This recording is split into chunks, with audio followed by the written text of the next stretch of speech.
할렐루야. 오늘도 저는 요한복음 말씀을 보도록 하겠습니다. 요한복음 6장입니다.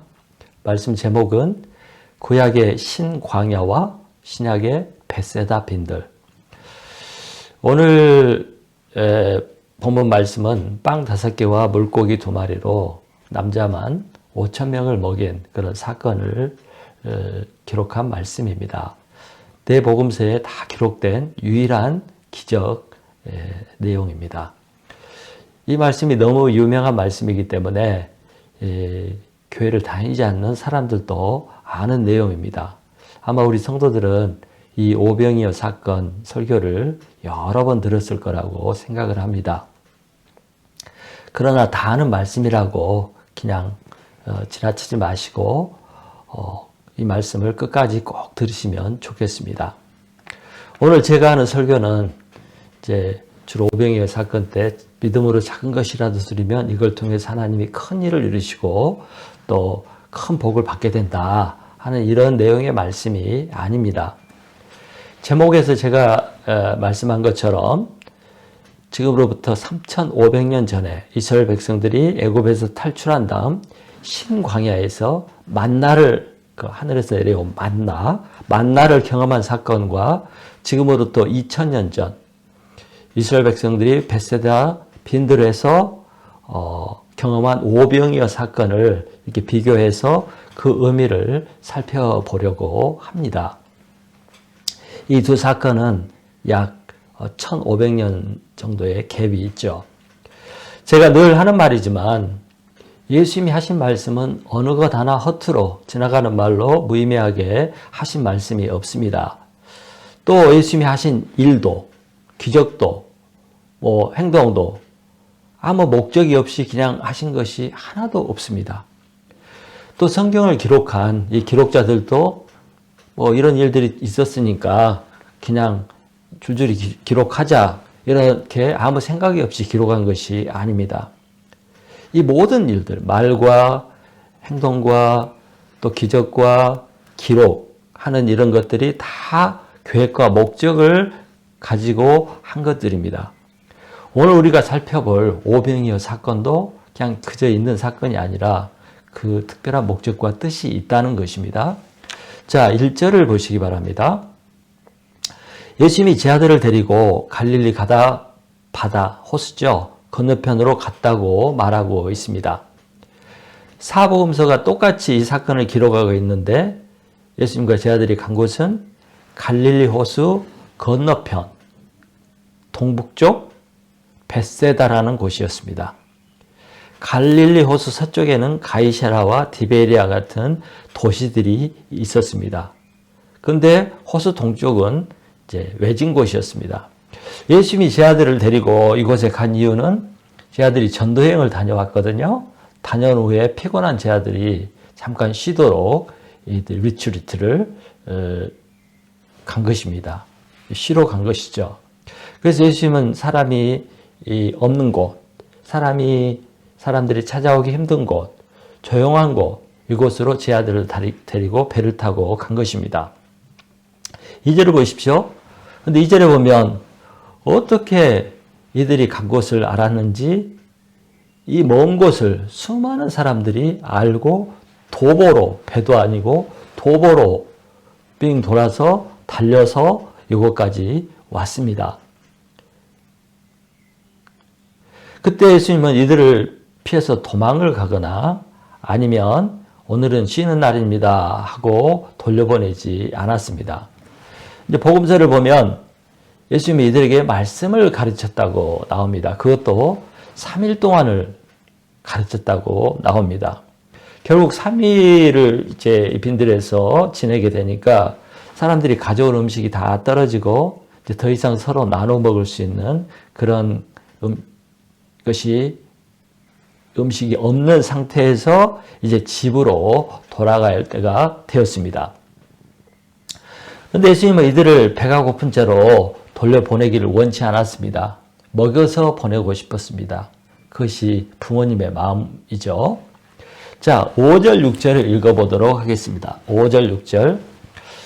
예수께서 눈을 들어 큰 무리가 자기에게로 오는 것을 보시고 빌립에게 이르시되 우리가 어디서 떡을 사서 이 사람들을 먹이겠느냐 하시니 이렇게 말씀하심은 친히 어떻게 하실지를 아시고 빌립을 시험하고자 하심이라. 예수님은 이미 이들을 먹일 생각과 계획을 가지고 있었습니다. 그러나 이 일을 하는데 그냥 한 것이 아니라 이 기회를 통해서 제자 빌립을 도와주고 가르쳐주고 싶었습니다. 그래서 빌립에게 물었습니다. 우리가 어디서 떡을 사서 이 사람들을 먹이겠느냐. 자, 6절을 보십시오. 6절을 보면 이렇게 예수님이 빌립을 딱 찍어서 물어본 것은 빌립을 테스트하려고 했다고 나옵니다. 아마 빌립은 매우 이성적이고 스마트하고 똑똑했던 것 같습니다. 그와 반면에 매우 부정적이었던 것 같습니다. 무엇을 하자고 하면 무엇을 합시다 이렇게 하면 그런 사람 있죠. 첫째는 이래서 안 되고 둘째는 이래서 한다고 셋째는 이래서 안 됩니다 하고 항상 너무 똑똑해서 부정적으로 결론을 내는 사람들이 있는데 아마 빌립이 그런 성향의 인물이었던 것 같습니다. 자, 7절을 보십시오. 빌립이 대답을 합니다. 각 사람으로 조금씩 받게 할지라도 200데나리온의 떡이 부족하리이다. 빌립의 결론은 이것입니다. 안 되겠는데요. 불가능합니다. 여러분, 한 데나리온은 일꾼의 하루 품삯이었습니다. 그래서 200데나리온이면 거의 10개월 월급과 같습니다. 이렇게 큰 돈이 제자들에게 있을 리가 없지요. 결국 이 결론대로 하면 이 군중들은 굶어야 하고 굶은 채로 먼 길을 걸어 집으로 가야 했습니다. 빌립의 생각에는 이 먹는 문제를 해결하는 데는 어떤 방법도 어떤 가능성도 없어 보였습니다. 심지어 예수님도 어쩔 수 없는 상황이라고 생각을 했던 것 같습니다. 그런데 여러분, 이 상황을 가만히 보고 있으면 구약 출애굽기의 상황과 오버랩이 됩니다. 연상이 되는 거죠. 자, 이 상황은 이스라엘 백성들이 애굽에서 탈출해서 이제 광야에 나와서 생긴 일과 비슷합니다. 여러분, 이스라엘 백성들이 이제 애굽을 탈출해서 가나안까지 가야 되는데 그것을 알고 이스라엘 백성들이 아마 음식을 반드시 준비했을 것입니다. 여행길에 먹을.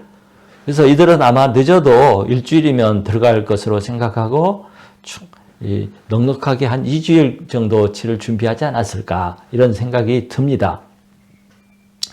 그리고 한 번도 하나님은 이 길이 오래 걸릴 것이니까 너희들 음식을 많이 준비해라 이렇게 말한 적도 없습니다.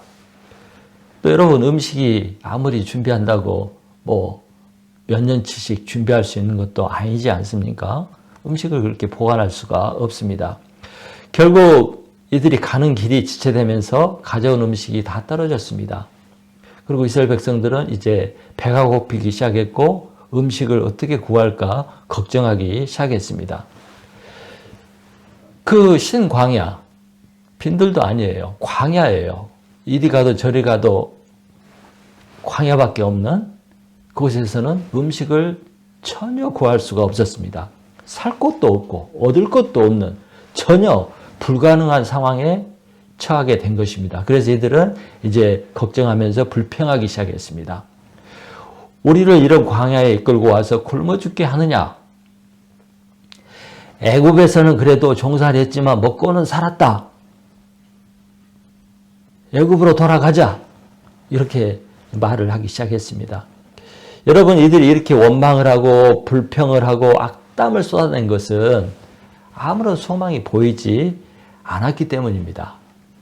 상황이 불가능한 가능성이 0인 그런 상황이었기 때문입니다. 아무리 머리를 굴리고 좋게 생각을 해도 헤어나올 수 없는 그런 상황이었기 때문입니다.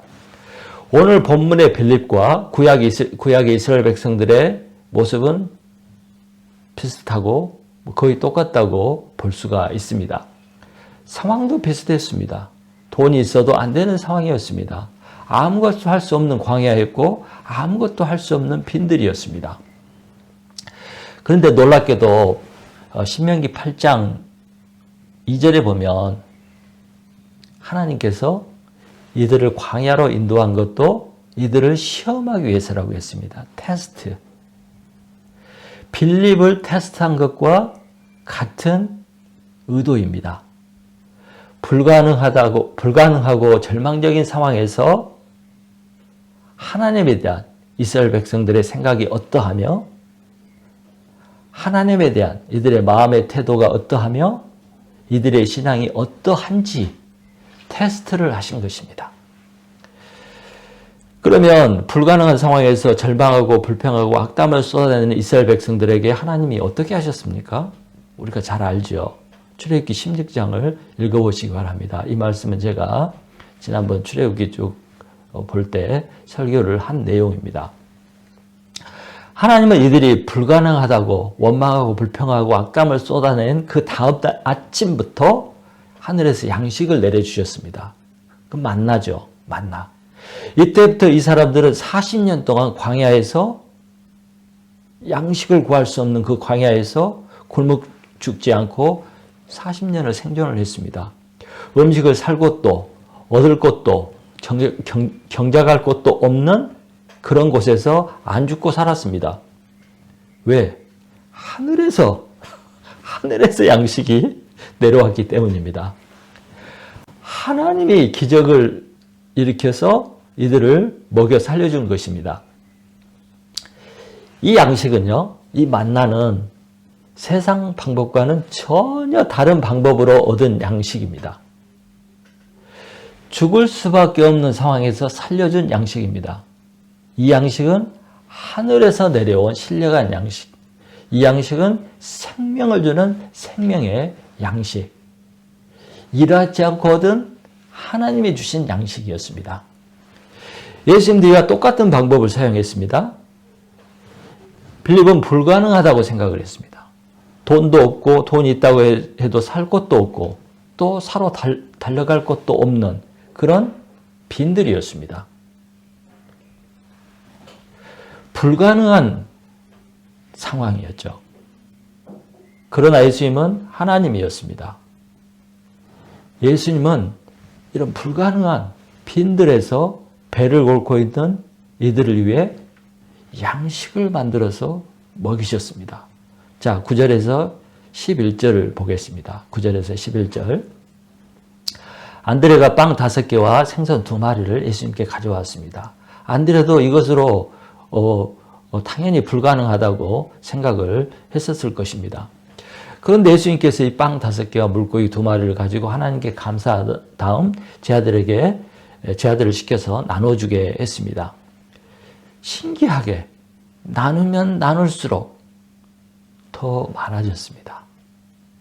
새로 생겨나기 시작했습니다. 현장에서 빵이 불어나고 생선이 늘어났습니다. 이것은 창조의 역사입니다. 창조의 역사는 하나님만이 하실 수 있는 것입니다. 결국 남녀노소 다 합쳐서 10,000명이 넘는 사람들이 배불리 먹고 12바구리가 남았습니다. 여러분, 도대체 이 빵이 어디서 온 것입니까? 어떻게 생겨난 것입니까? 이것은 이스라엘 백성이 광야에서 만나를 먹은 것과 같은 이치입니다. 하늘에서 내려온 것입니다. 땅에서 솟아난 것이 아닙니다. 사람의 노력과 수고로 얻은 것이 아닙니다. 천적으로 하나님이 하신 일입니다. 그래서 이 양식은 신령한 일이고 신령한 양식입니다. 빌립의 계산과 부정적인 생각과는 전혀 다르게 불가능한 일이 현실로 일어난 것입니다. 이 사건은 이스라엘 백성들이 광야에서 만나를 경험한 사건과 일과 똑같은 것입니다. 그러면 여러분, 왜 예수님은 이런 일을 행하셨을까요? 단순히 굶주린 백성들이 불쌍해서 그랬을까요? 굶주린 제 사람들이 집에 돌아가다가 쓰러질까 봐 걱정이 돼서 그랬을까요? 아닙니다. 물론 그것도 있죠. 그것만이 아닙니다. 제 아들도 그 당시에는, 이걸 경험할 당시에는 이게 뭔 일인지 잘 알지를 못했습니다. 그러나 나중에 복음서를 기록할 때 이들은 이것의 영적인 의미를 알고 이해하고 이 사건을 내 복음서에 다 기록을 했습니다. 단순히 큰 사건이고 유명한 사건이어서 아니라 굉장히 중대한 의미가 있기 때문입니다. 그 이유와 목적은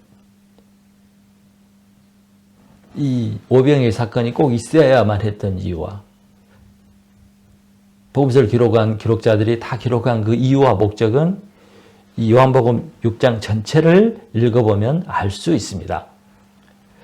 여러분 5,000명이라는 군중을 빈들에서 먹인 사건은, 이 사건은 예수님이 누구인가를 알려주는 말씀입니다.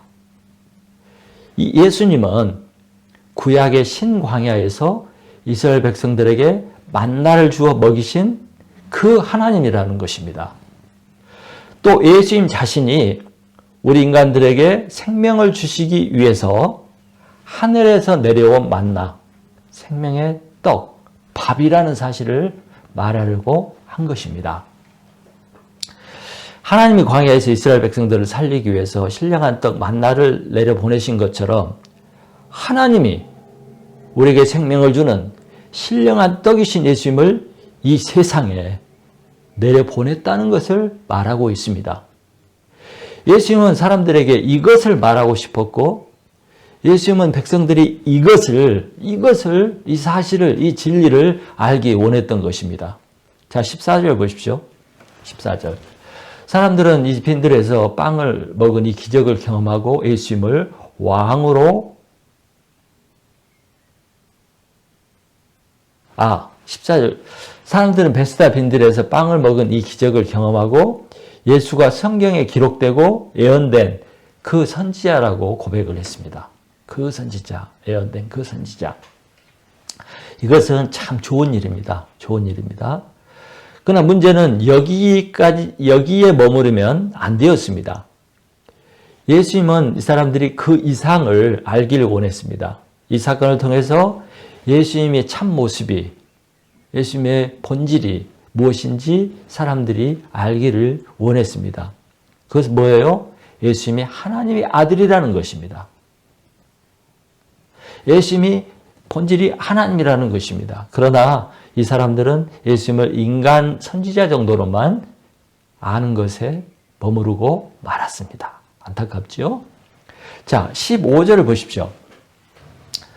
사람들은 이제 이 베세다 빈들에서 빵을 배불리 먹은 후에 예수님을 왕으로 삼으려고 했습니다. 그들이 예수님을 왕으로 인정하고 세우면 우리 생각에 매우 좋은 일 같습니다. 야, 드디어 예수님을 인정하고 받아들이고 높이기 시작했구나. 그렇게 생각할 수 있는데, 그러나 그들이 예수님을 왕으로 세우고자 한 이유는 이 사람을 왕으로 세우고 이 사람이 왕으로 있는 동안에는 이제 우리가 먹고 살 걱정을 안 해도 되겠다 하는 그런 경제적인 생각 때문이었습니다. 이들은 예수님을 자신들의 현실 문제를 해결해 주는 그런 구원자, 세상 왕처럼 생각을 한 것입니다. 그러나 이런 태도와 이런 생각은요, 만일 예수님이 앞으로 자신들의 생활을 책임져 주지 않고 또 현실 문제를 해결해 주지 않으면, 그들이 원하는 것을 해결해 주지 않으면 언제든지 버려버리고 언제든지 탄핵시킬 수 있다는 그런 뜻도 됩니다. 마음에 안 들면 대통령도 탄핵시키죠. 예수님도 그렇게 할 수 있다는 것이죠. 자, 그러므로 이런 이들의 예수님에 대한 지금 생각과 그 대우는 매우 인간적이고 매우 계산적입니다. 여러분, 만약 이들이 오병이의 사건을 경험하고 이 기적을 통해서 예수님이 하나님이시구나, 창조주시구나, 와, 이런 하나님의 사실이라는 사실을 바로 깨달았고 그를 하나님의 아들로 인정하고 받아들였다면 이런 불순한 동기와 마음과 생각과 태도를 가질 수가 없습니다. 이 사건을 경험하면서 예수님이 하나님이고 창조주라는 사실을 깨달았다면 어떻게 되겠습니까? 그들은 하나님의 임재 앞에 두려워 떨었을 것입니다. 무릎 꿇고 자복하고 회개하고 그런 일들이 일어났을 것입니다. 그러나 이들은 기적을 체험했음에도 불구하고 생각과 깨달음이 거기까지 가지를 못한 것입니다. 여러분, 하나님이 그 구약의 신광야에서 만나를 내려주시고 먹이신 것은 단순히 이스라엘 백성들이 배부르고 그냥 걱정 없이 살라고 이렇게 하신 것이 아니죠. 신명기 말씀에 보면 하나님이 광야에서 이스라엘 백성들을 만나를 통해서 만나를 먹이시고 만나를 통해서 이제 가르친 것은 사람이 물질, 가진 거, 먹는 곳으로만 사는 것이 아니라 하나님의 약속의 말씀과 그 약속을 하신 하나님을 믿고 살라는 뜻과 목적이 있었던 것입니다. 이와 마찬가지로 오병이어 사건을 통해서 이스라엘 백성들이 배워야 할 것은, 그 당시 그 사람들이 배워야 할 것은 예수님이 하나님이 보내신 하나님의 아들이요, 우리에게 생명을 주시기 위해서 오신 생명의 주, 생명의 양식이라는 것을 알아야 했습니다. 생명의 주님이시라는 것을. 예수님을 통해서 얻는 현실적인 유익이나 어떤 이익이나 재물이 목적이 아니라는 것입니다. 여러분, 예수님을 하나님으로 인정하지 못하거나 깨닫지 못하고 예수님을 우리에게 복을 주는 사람, 예수님 우리의 현실 문제나 해결해 주는 사람, 이렇게 여기고 따르는 신앙을 기복신앙이라고 그럽니다. 또 이런 것만을 가르치는 신학을 번영신앙, 그렇게 이야기를 합니다. 세상의 복, 세상에서 잘 되는 거, 세상 문제만 해결해 주는 그런 복을 얻기 위해서 교회를 다니고 신앙생활을 하는 것은 옛날에 그 당산남에 가서 소원을 빌고 또 정한수를 떠놓고 피는 그런 샤머니즘이나 또 답답해서 점쟁이 찾아가고 무당을 불러서 구슬하는 그런 사람들이나 그런 행위와 별 다를 바가 없는 것입니다. 이런 기복신앙이나 번영신앙이나 번영신학의 위험은 예수님을 세상 왕, 성공과 번영으로 이끌고 나를 기쁘게 해주고 나를 만족하게 해주는, 그래서 내가 원하면 즉각 와서 내 말 들어주고 내가 원하는 거 해결해주는 그런 종으로, 예수님을 종으로 여기고 종으로 만드는 것입니다. 그래서 그렇게 되지 않으면 어떻게 해요? 신앙이 흔들려 버립니다. 내가 원하는 대로 해주지 않고 뭐 응답이 안 되고 그러면 신앙이 흔들려 버리죠. 그래서 심하면 막 예수님을 비난하고 하나님을 비난하고 원망하고 불평을 하고 심지어 저주를 하고, 그래서 헌신짝 버리듯 교회를 떠나고 예수님을 떠나버리게 됩니다. 신광야에서 이스라엘 백성들이 그랬습니다. 문제만 생기면 애굽으로 돌아가겠다고 그러고 하나님과 모세를 원망을 하고 불평을 했습니다. 악담을 했습니다. 이와 똑같이 오병이의 기적을 경험한 이 사람들도 더 이상 예수님이 자신들이 원하는 떡을 주지 않고 요구와 제안을 받아들이지 않자 다 떠났습니다. 다 떠났습니다. 6장 뒤에 보면 이들이 다 떠났습니다. 제 아들만 놔두고. 지금도 이런 일들이 교회 안에서 일어나고 있습니다. 여러분, 신앙생활에서 중요한 것은 우리가 경험하고 우리가 듣고 우리가 만나는 모든 말씀과 일과 사건 속에서 하나님을 경험하는 것입니다. 하나님을 발견하는 것입니다. 하나님을 알아가는 것입니다. 오병이어 사건은 그렇게 열심히 예수님을 쫓아온 사람들에게 예수님이 하나님이라는 것을 알고 믿도록 하기 위해서 만들어준 사건인 것입니다. 이것을 깨닫지 못하면 이 위대한 기적이, 위대한 사건이 아무런 의미가 없는 사건이 되고 무의미한 기적이 되는 것입니다. 그래서 여러분, 우리가 이제 복음서를 읽고 신약 성경을 읽을 때, 성경을 읽을 때 우리는 왜 예수가 하나님인가? 왜 예수가 하나님의 아들이라고 하는가? 왜 예수가 하나님일 수밖에 없는가? 여기에 집중을 해야 합니다. 왜 하나님이신 예수님이 이 땅에 와야만 했을까? 여기에 집중을 하고 생각을 해야 합니다. 왜 예수님은 그렇게 자신이 하나님의 아들임을 증명하라고 애를 썼을까? 여기에 생각을 집중해야 합니다. 왜 그가 그렇게 자기의 신성을 입증하려고 했을까? 그것에 생각을 집중해야 합니다. 또 왜 예수님이 여기서 이런 말씀하셨을까? 왜 예수님이 이런 일과 기적들을 행하였을까? 그 이유를 깊이 생각해 보아야 합니다. 여러분, 철저히 성경은, 또 신약 성경은 예수가 단순히 인간이 아니라 인간을 구원하기 위해 하늘에서 내려오신 하나님이라는 사실에 초점을 맞추고 있습니다.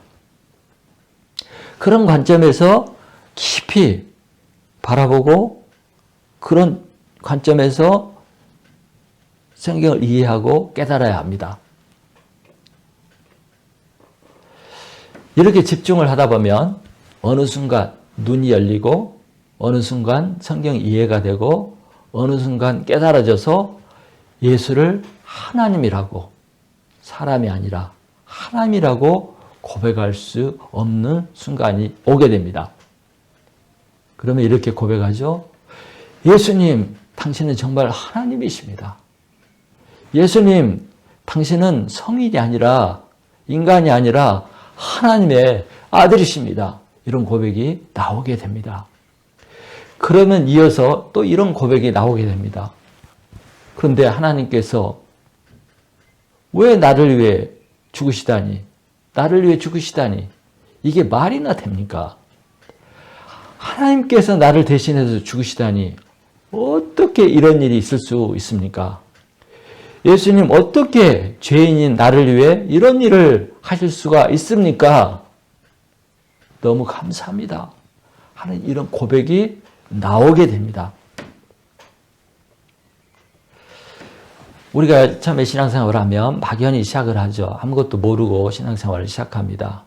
그런데 어느 순간 예수님이 하나님이라는 사실, 하나님의 아들이라는 사실을 발견한 후에는 반드시 이런 탄성을 발해야 합니다. 이런 고백을 발해야 합니다. 뿐만 아니라 놀래야 합니다. 어떻게 이렇게 놀래야 합니다. 기가 막혀야 합니다. 어떻게 하나님이시 나를 위해서, 어떻게 하나님이 이렇게 나를 위해서, 이것에 기가 막히는 순간이 와야 됩니다. 그리고 감격해야 하고 감사해야 합니다. 나 같은 죄인을 향한 예수님의 사랑과 하나님의 은혜에 눈물이 나야 합니다. 오병이의 사건은 바로 그런 것을, 그런 예수님을 알도록 우리를 위해서 만들어진 사건인 것입니다. 표적인 것입니다. 성도 여러분, 우리는 살면서 수많은 어려움을 겪기도 하고 낭패와 실패를 경험하기도 합니다. 나의 힘과 능력과 지혜로는 극복할 수 없는 문제들, 절망적인 상황들이 있습니다. 이때 사람들은 신을 찾습니다. 무엇이든 나를 도와주고 나를 살려줄 수만 있다면 그것을 붙잡으려고 합니다. 이런 때 사람들이 교회에 나오고 이제 예수님을 찾고 예수님께 의지하고 부탁을 합니다. 그런데 바로 이런 어려운 문제들과 절망적인 상황들이 바로 예수님의 능력을 경험하고 그 예수가 이제까지 알았던 4대 성인이 아니라 훌륭하고 존경받는 그런 인물이 아니라 신이라는 사실, 하나님이라는 사실, 하나님의 아들로 이 땅에 오셨다는 사실을 알도록 도와주는 것입니다. 그런 일이 없었다면, 그런 어려움과 상황이 없었다면 누가 예수님을 찾고 예수님이 하나님이라는 사실을 경험할 수 있겠습니까? 이런 일 때문에 사람들이 예수를 그리스도로, 하나님의 아들로, 그리고 하나님이라는 것을 깨닫고 발견하고 인정하게 되는 것입니다. 여러분, 예수님의 제자 중 도마라는 제자가 있었죠. 그는 예수님이 죽었다가 부활했지만 현장에 없어서 다른 제자들이 말할 때 못 믿겠다고 말을 했습니다. 그러면서 예수님의 손과 옆구리에 난 그 못자국과 창자국을 만져보고 손을 넣어보기 전에는 못 믿겠다고 했습니다. 그러던 그가 자신 앞에 나타난 부활하신 예수님을 만나고 그의 손과 옆구리를 만져보고 이 예수가 영이 아니라 영적인 존재가 아니라 죽었다가 정말 부활하신 살아계신 분임을 확인하고 이렇게 고백을 합니다. 요한복음 20장 28절에서 나의 주님이시오 나의 하나님이십니다. 당신은 나의 주님이시오 나의 하나님이십니다 하는 이런 고백을 하게 되었습니다. 사랑하는 성도 여러분, 우리가 인생을 살다 보면 죽음과 같은 고통을 느끼는 그런 광야가 있습니다. 광야를 만나게 됩니다. 광야. 죽음이 지배하는 그 광야. 또 살다 보면 외로운 빈들을 만나게 됩니다. 아무도 없는 것 같은, 나 혼자 있는 것 같은, 도움이 없는, 어떻게 해볼 수 없는 그런 외로운 빈들을 만나게 됩니다. 그러나 여러분, 이런 광야와 이런 빈들이 바로 하나님이신 예수님을 경험하고 만나고 체험하는 그런 장소가 되는 것입니다. 예수님의 신성과 예수님의 능력을 경험하고 알게 되는 자리가 되는 것입니다. 그러면 우리가 처한 광야의 빈들은 힘들고 외롭고 고통스러운 것이 아니라 축복의 자리, 신의 임재를 경험하는 신령한 자리가 되는 것입니다. 하늘로부터 내려오는 그 신령한 만나를 먹게 되고 하늘의 능력과 영광을 맛보는 그런 놀라운 자리가 되는 것입니다. 사랑하는 성도 여러분, 이제 이 구원의 주 하나님의 아들 예수 그리스도를 고백하고 이분이 주는 생명의 양식을 먹고 영생을 누리는 그런 성도들이 되시기를 간절히 축원합니다. 기도하겠습니다.